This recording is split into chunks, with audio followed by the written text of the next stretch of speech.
You right. Okay, so yeah, thank you very much for the opportunity for me to present some of my work at this forum. So I want to thank Professor Wong and Kai for arranging this event and also for giving me this opportunity. Uh, the goal of my talk today is basically to give you a little bit of insight about my research work, that is mobile text entry, which also forms part of my PhD thesis and my work at University of Cambridge, and also forms part of the research work that I'm doing right now at SLIIT.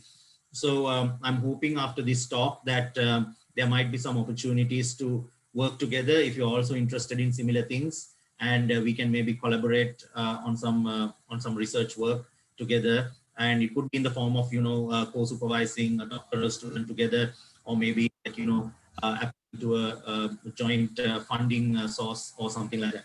So just to give you, just to reiterate, the introduction that was given by Professor Wong. So I'm a senior lecturer at the Sri Lanka Institute of Information Technology. That's my current designation. And before coming here, I completed a brief research visitation at Cambridge University for about 11 months. That was just following my completion of my PhD at St. Andrews University. So during my time, so I spent about 8 years in St. Andrews University from 2012 all the way up to like 2019. I think Gonzalo knows, like I've overstayed my welcome in St. Andrews. During that time, I did my PhD, and I also was an associate lecturer for about 1.5 years before coming to Sri Lanka. And then I was also during 2015 and 2016, I got the opportunity to work for Google as a research intern through my PhD supervisor. So actually, my PhD supervisor is Parola Christensen, who currently works at Cambridge University. And his supervisor is Xiumin Tsai, who is the head of Google Keyboard in Mountain View, California. So I got the opportunity to work with Xiumin on the Google Keyboard in 2015. And in 2016, I was able to work on Android Auto with Tai Mai, who is also one of the project managers at Google. So that's briefly like my journey as to how I arrived here. And then moving on to what I do. So these are my research interests. So my research interests are basically mobile text entry, of course. Then Sinhalese text entry. So Sinhalese is my mother tongue, my native language. So it's also a low resource language. And Sri Lanka is a low resource country. So I want to take what I learned in my PhD in Western mobile text entry and apply it to Sinhalese mobile text entry. Try to make Sinhalese mobile text entry faster, better, and more enjoyable. Then I teach human-computer interaction. I teach software engineering, and also I teach data structures and algorithms at the master's undergraduate level in SLIIT. And as for administration work, I do. I serve as the group chair for SLIIT HCI. I basically run the research group. I'm hoping to step down really soon. I'm hoping Mr. Jagat will step up because I've been chair for like 1 year now. And I'm also general secretary of ACM Sikkai Colombo chapter, which Dilrukshi and Tilina have joined today from. So that's basically what I do. So this is about modern text entry. So I'll be talking a little bit about the past, the present, and the future in my perspective, right? So when I first started my PhD, this was my starting point, the keyboard, right? So where do we go from here, right? So what can we take from this, right? So in the past, it was very straightforward, right? We have keyboards and we type on them. So we have physical keys. So there's actual keys made of either metal, wood, or in the case of typewriters, it could be metal or wood, or in the case of modern keyboards, they can be plastic, fiberglass, any kind of material. So you actually have tangible touch and feel on the keys, and you have actually physical key boundaries. So that's one of the main things. that we can take from the physical keyboard. And then there's a haptic feedback. So every time you type something on a keyboard, you can actually feel that. You can close your eyes, you can turn off all other sensors with just your touch, and you can feel the physical keyboard in action. So it can be mechanical or electronic, but still you have the sensation of keys going up and down like playing a piano, right? Then normally the notion is, as I've shown in the slide, is to use two hands, right? ASDF, JKL colon, right? And then motor memory, right? So that's also one of the biggest advantages, even though this is actually something of the past. One of the biggest advantages of the physical keyboard is the motor memory. That is, you don't really need to have the visual feedback loop to see what you are typing. So when at the beginning, everybody looks at the keyboard and types, they look at what the key they are touching. But after a while, once you got used to the positions of the keys, then you don't have to worry about it. Then it gets committed to motor memory and you can go really fast. The keyboard layout, we call QWERTY, QWERTY. This layout is not the only layout there, by the way. So this layout is based on physical typewriter layouts. So based on how many times a certain key occurs after another keystroke, for example, E and R always come one after the other. So based on the optimality of typewriter typing, they have come up with this QWERTY layout. But of course, there are studies to prove that QWERTY is not the best layout. There are other layouts such as Dvorak, Atomic, and AZERTY, and so on.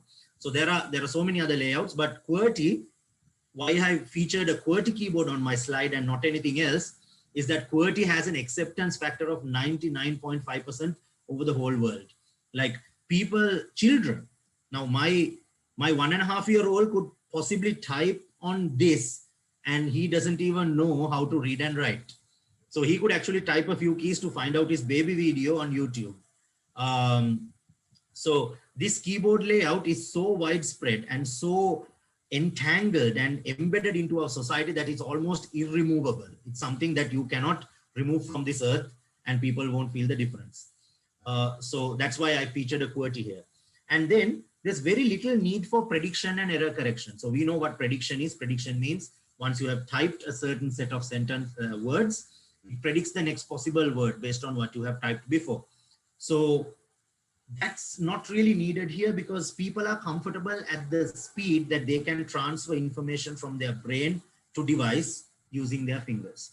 So prediction and error correction could sometimes become a bottleneck. So now we know that services such as Gmail actually try to introduce this even onto the desktop domain. Or even if you are using Gmail on your computer, when you are typing an email, it tries to sometimes fill in your email. It tries to complete what you are typing. And then sometimes you get angry thinking, okay, that's not what I was trying to type, right? And it sometimes becomes a bottleneck more than a benefit. So little need for prediction and error correction for people actually typing on a full keyboard if you don't suffer from any motor disability or repetitive stress syndrome or anything of that sort. This would be an input method where you can reach about 60 to 80 words per minute very comfortably. Then we come to T9, right? So this is also, someone could say, a relic of the past, but these are the pillars that we stand on to get here. So T9, the unique characteristics of this is also having physical key and key boundaries, because these were built for mobile phones that actually had true physical keyboards. And you still get the haptic feedback, right? That is, you get a tangible touch and feel mechanical movement, press, up press, you get that. And then you can use different hand postures. So for example, if this was a physical phone, you could hold it in your hand like this, and you could type with 2 thumbs, or you could hold it in one hand like this. You can use a finger, or you can hold it in the same hand and you could use the thumb from the same hand to type. So there are various hand postures that you could use for T9. And this, of course, depends on personal preference and then based on the circumstance as well. For example, if someone's in a moving vehicle, you are in a bus, you want to get off the bus and you want to hold on to the handrail and you want to type a text to your friend at the same time. So one hand, a single-handed posture is better at that point. But let's say you are seated in a stationary position on a desk, let's say your work desk like this. In that case, a cradle position with 2 hands and 2 thumbs may be better, right? So that depends on the circumstance and the personal preference. The keyboard layout is actually alphabetical. So you have A, B, C, D, E, F, all the way up to W, X, Y, Z with the space bar coming at 0. Then again, little need for prediction and error correction because people usually like type quite slow on this so that they actually are able to read what they type and make corrections as they go along, right? So they don't type so fast as to not spot any errors before they have finished typing the word. So there's little need for prediction and error correction on T9. So that was a small glimpse from the past. There's so many other different types of work done in the past for text entry, but I'm going to leave those out for the sake of time. The main pillars that I'm standing on for my research is the physical keyboard and the T9 keyboard. Now we come to the present. In the present, what do I consider as the present? So this is my personal opinion, and I know there are a few people who agree with me, and there might be some who disagree with me as well. What I consider the present is predicting, error correcting, soft or touch screen mobile keyboards. That's what I consider as the present.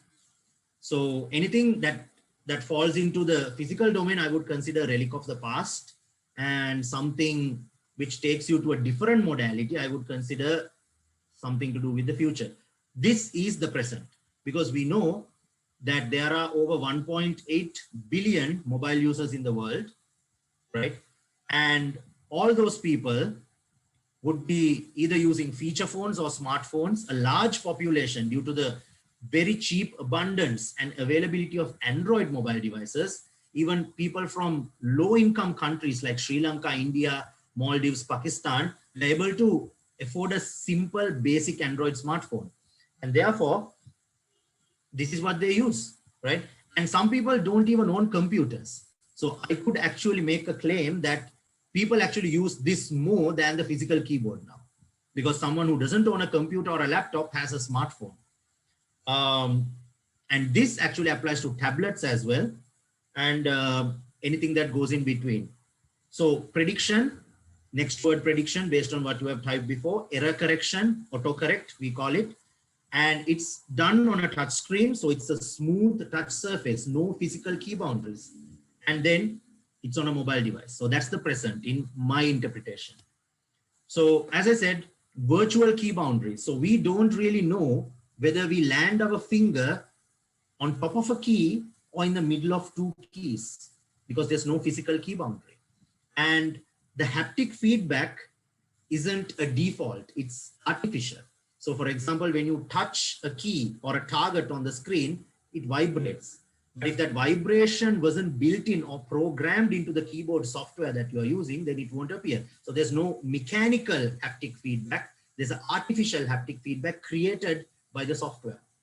And different hand postures can be used, just like T9. Keyboard layouts can vary. Now that's a jump from T9. T9 has a fixed layout. You can vary the layout to anything here, right? And error correction is there. Next word prediction is there. How many words per minute can you go? We'll see.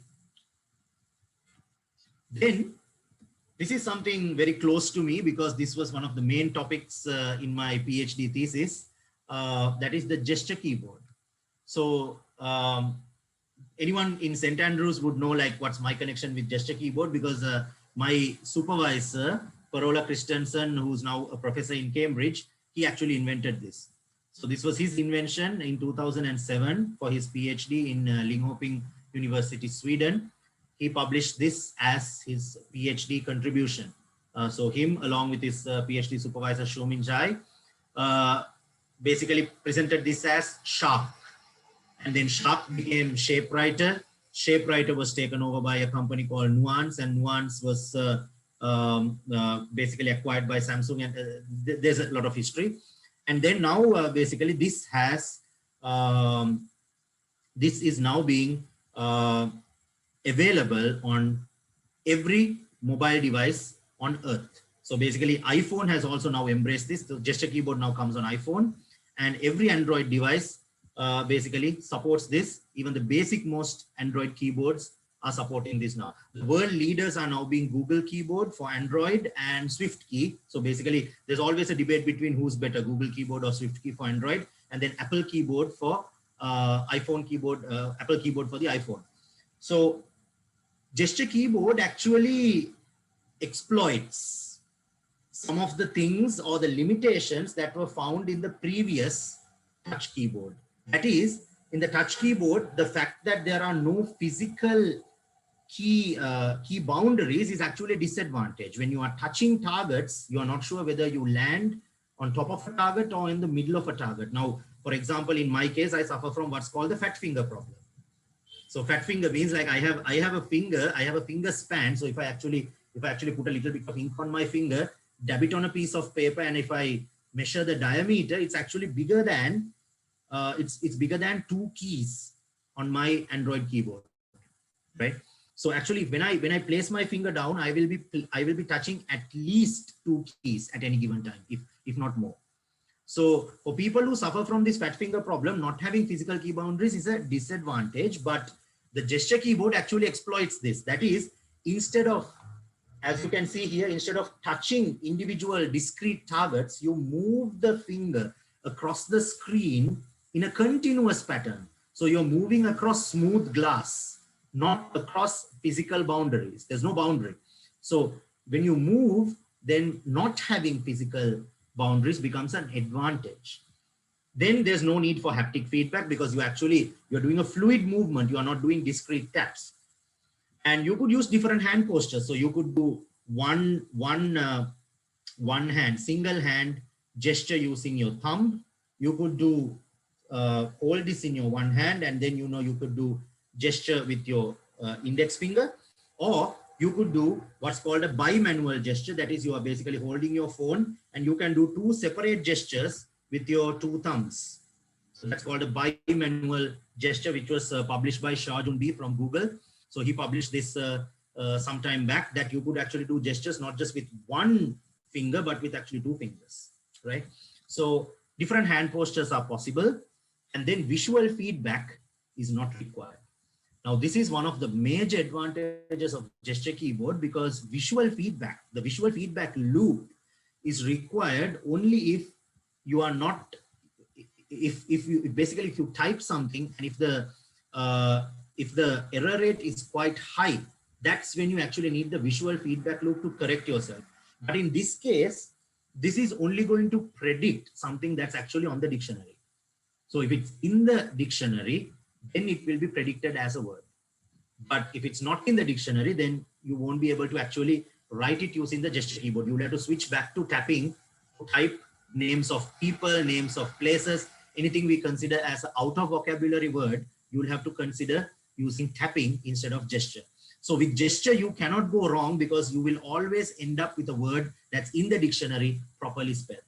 So visual feedback is not required. You could actually do this, as I said, like while you are holding the handrail in a bus, you could just gesture, and most of the time you would be getting the correct answer that you wanted to. This gets committed to motor memory. So usually words like university, the, weather, how, are, you. So those kind of things kind of get committed into your motor memory, and then it becomes equivalent to riding a bicycle or swimming or walking or martial arts, because the things that you do without actually considering them. You don't think when you walk. You don't calculate when you walk. You don't calculate where you are going to land a step. You don't, in martial arts, you basically one move comes after the other automatically through committed motor memory. So this becomes motor memory. That's exploiting. So without the visual feedback loop, you could go to much higher speeds. The correction, of course, is there because it only predicts what's in the alphabet, in the dictionary. And next word prediction also exists. So how many words per minute can we go? Let's see. So in 2015, I did a very interesting experiment, which actually forms one of the major chapters of my thesis. That is touchscreen keyboard versus gesture keyboard. So this is basically where my supervisor stopped. He basically, for his PhD thesis, he invented this keyboard, put it out, and he didn't do any follow-up studies on that. He basically did not assess how this actually works in the real world. He didn't publish any benchmark statistics on how well this works in different environments. For example, in a stationary environment, in a moving environment, in a distracted environment, in a focused environment, right?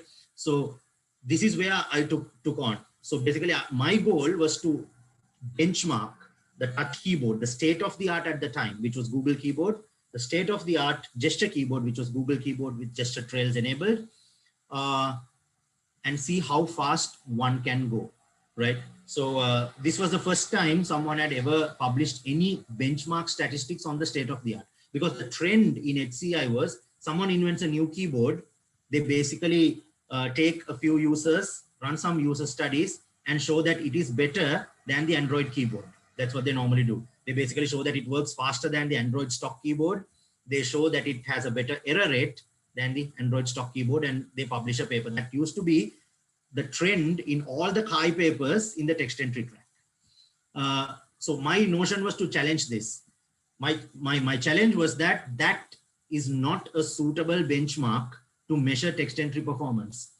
Text entry experiments in the past were done in the lab. So all these participants were asked to come to the lab and carry out these experiments. But my notion was that we have to carry out these experiments in the wild.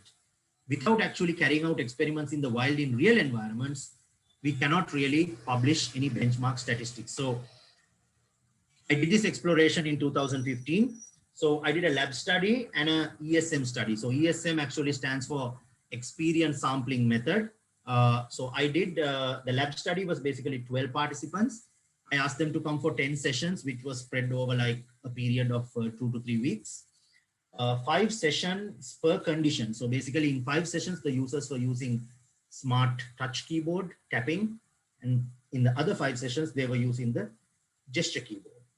And then it was a transcription task. So basically the task that I gave them to measure their performance is I showed them a sentence and I asked them to copy that sentence as fast and accurately as possible, right? So this they did for one session, which is every, which is 1 hour. And then they came for 10 sessions, which was evenly spaced out. So I could see whether there's an effect of learning. For example, with practice, do users get better, right? And then there were 12 participants like that.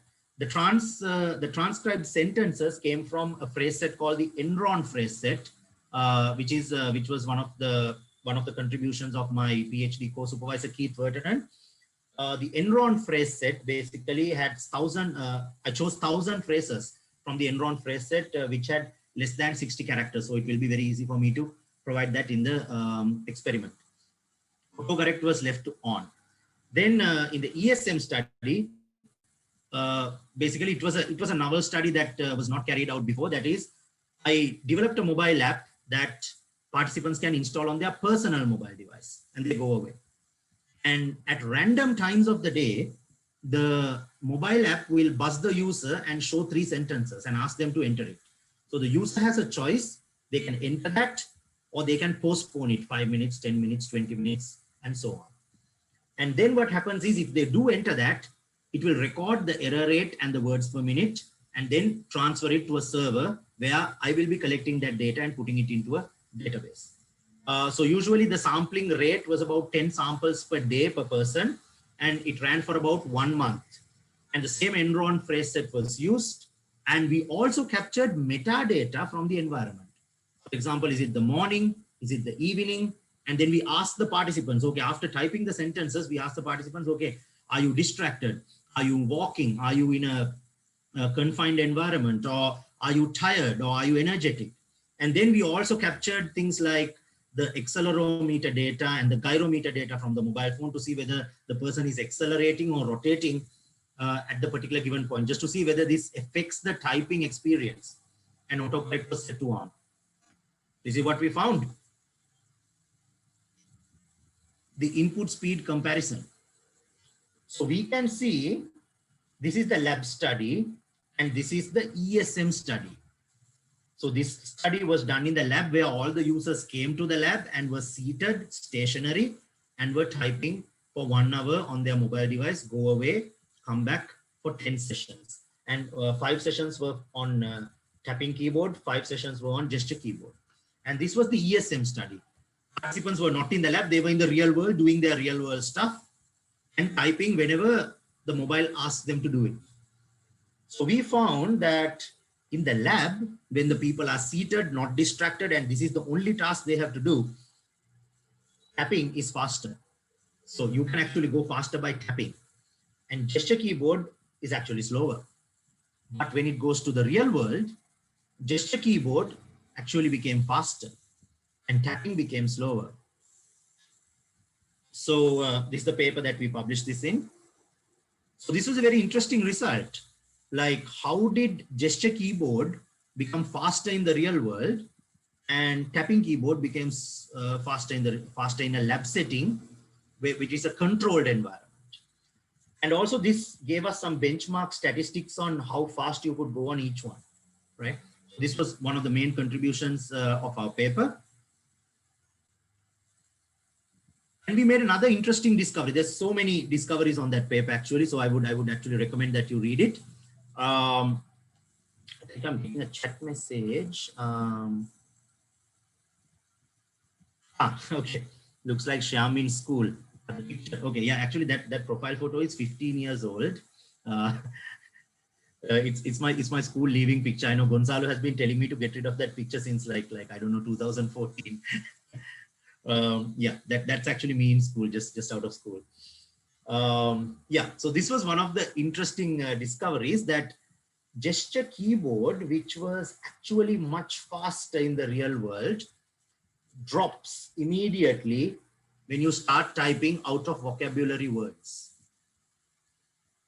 So this is the weakness that we identified of gesture keyboard. So among other findings in the paper, this was one of the interesting findings, that is, gesture keyboard fails miserably when out of vocabulary words are included in the sentence.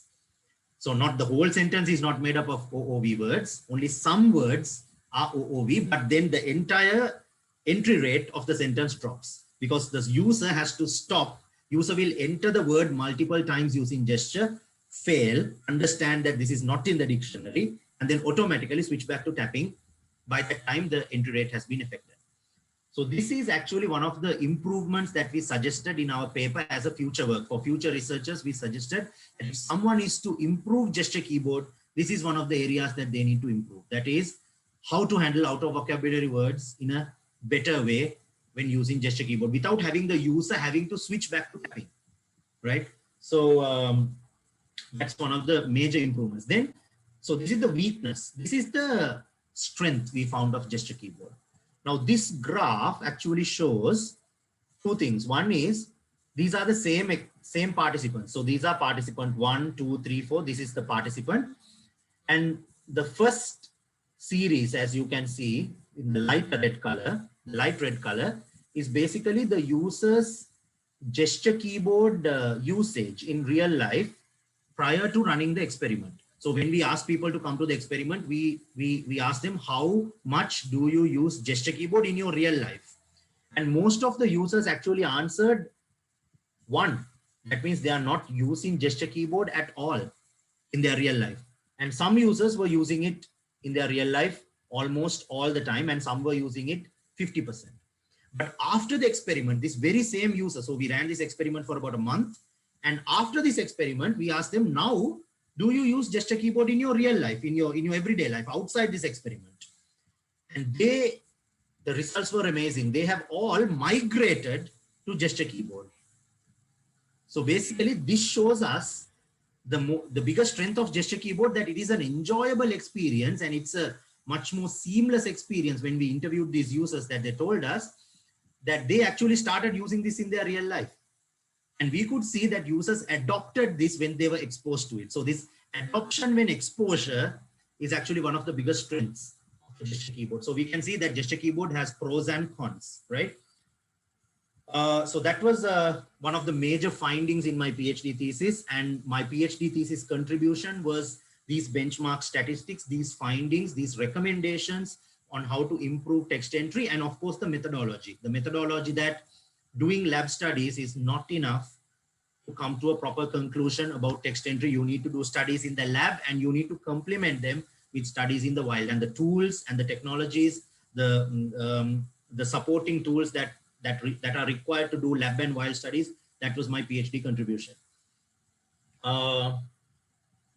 Now, this is another thing that my supervisor overlooked during his PhD, that is entering text just enough? Now, people not just enter text, right? People enter text and after that they want to go back and edit what they typed, right? That happens a lot, especially when you're writing professional emails or professional messages, right? So what happens is people do two things after entering text. That is, they go back to a certain place where they had typed before, or they want to delete what they typed. So at the beginning of my internship in 2015 at Google, there were no features on Google Keyboard where a user could delete and control the cursor, that is move the cursor without leaving the gesture domain. So for example, if a user wanted to delete what they typed, the only thing they could do is press and hold the backspace key. And at that point, what happens is you either over delete or under delete something. You never delete exactly what you want. And then if you want to place the cursor somewhere, you have to place the cursor on top of the text. And again, you suffer from the fat finger problem. So therefore you have to leave the gesture domain. Like if you are a gesture keyboard user, if you're an avid gesture keyboard user, you have to leave the gesture domain to do anything. So my contribution to Google Keyboard was basically adding these two features. So I remember when I started my internship at Google, this menu only had these two options. It didn't have these two. I actually typed these words. I remember actually doing this, adding this, seeing how it looks on the UI and then checking it into their repository. So I added these two features. Kurt Partridge from Google actually helped me quite a lot getting this implemented and getting it up to a runnable level. So basically gesture delete is basically you start from the backspace key and you slide your finger to the left, as you can see here. You can see the animation here. You start from the backspace and slide to the left, and then the selection follows. And when you lift your finger, the words are deleted. So you can see it selects the words first that you want to delete, and then you have to lift your finger and then the words are deleted. So basically that's gesture delete. Gesture cursor control. So this is actually SwiftKey. So it first came on Google Keyboard and then SwiftKey took it from there. So what you do is you basically start at the space bar and then you move your finger left and right. And then what happens is the cursor follows. So with the combination of these two features, you could move the cursor exactly where you want and then start deleting and finish deleting exactly where you want. So this, we did some experiments and we found that this improves the user's text entry speed overall when they are typing a long message or an email on their mobile device. So this was my contribution to Google Keyboard. Now this is deployed on all versions of the Google Keyboard. So basically, I would say this is now having a sort of reach factor of 1.8 billion users. Then moving on to the next one. So this was some of my work at Cambridge University. So from in Cambridge, what I did was I went off from the text entry domain and moved on to the speech domain. So this is, I worked with Alexa devices, and also in 2016 in my internship, I worked on Android Auto. So in Android Auto and Alexa, the main modality of input is speech. So I got to do this interesting experiment where we compared typing versus speech. And we found that we could go up to 200 words a minute when using speech input. But then the big question was, if speech is so good, then why doesn't everybody use it? Why don't people use it? And we made some interesting findings such that speech is actually dependent on a variety of factors, such as network latency, what you are, the perplexity or the complexity of what you are trying to say, right? And the background noise, right? So based on all of these things, speech can go really good or really bad. And of course, I was doing my PhD in Scotland, so we know that what happened to Siri with the Scottish accent in the early versions of Siri, right? So one of the biggest problems of Siri was that it wasn't able to understand the Scottish accent. Now, and also speech has its other disadvantages, such as privacy. For example, if you don't want other people to hear what you are saying, then you would rather revert back to texting. If you're in a library or a cinema or a place which actually doesn't allow you to enter speech as a modality, then you have to revert back to texting. So speech, again, we made some recommendations that these are the factors that speech needs to take into consideration. For example, trying to do more processing in device so that it saves the bandwidth and also saves the latency and also, like, you know, privacy issues and everything. But of course, mobile devices are limited in scope and processing power. So therefore, we have to come up with new ways of decoding the speech signal on the device so that it gives an accurate output. So that was the present. Now I come to the future. So so this is actually looking from a UK perspective onto Sri Lanka. So I'm now here, and now I'm trying to take my findings into the future. So the future is I want to build predictive error correcting text entry systems for Sinhalese. And right now, the current market leader in Sri Lanka is called Helakuru. Helakuru is a private company, so it's a commercial application developed by a private company called Bhasha. And Helakuru is the most widespread Sinhalese keyboard in Sri Lanka. So they actually have speech. For example, you can press the speech button and you can talk. And then what happens is it will decode the speech in Sinhalese. Then you can actually switch between English and Sinhalese keyboards. So you can type in English and it will appear in Sinhalese, or you can type purely in Sinhalese as well. Now, we wanted to find out whether Helakuru was actually very effective as they say it is. And we did a study. So this is actually like the Sinhalese alphabet. I will come back to this. We actually did a study to find out how much people type in Sinhalese, even though this technology is actually available. Now, we did a study with 509 Sinhalese speaking participants, and we found out that only 2 people out of 599 type in pure Sinhalese, even though that keyboard has been there for so many years. And they learned Sinhalese as the main language in their 13 years of school. And their mother tongue is Sinhalese. So we collected the participant demographics as well. They say they rate themselves better as Sinhalese speakers than English speakers. But still, they still type.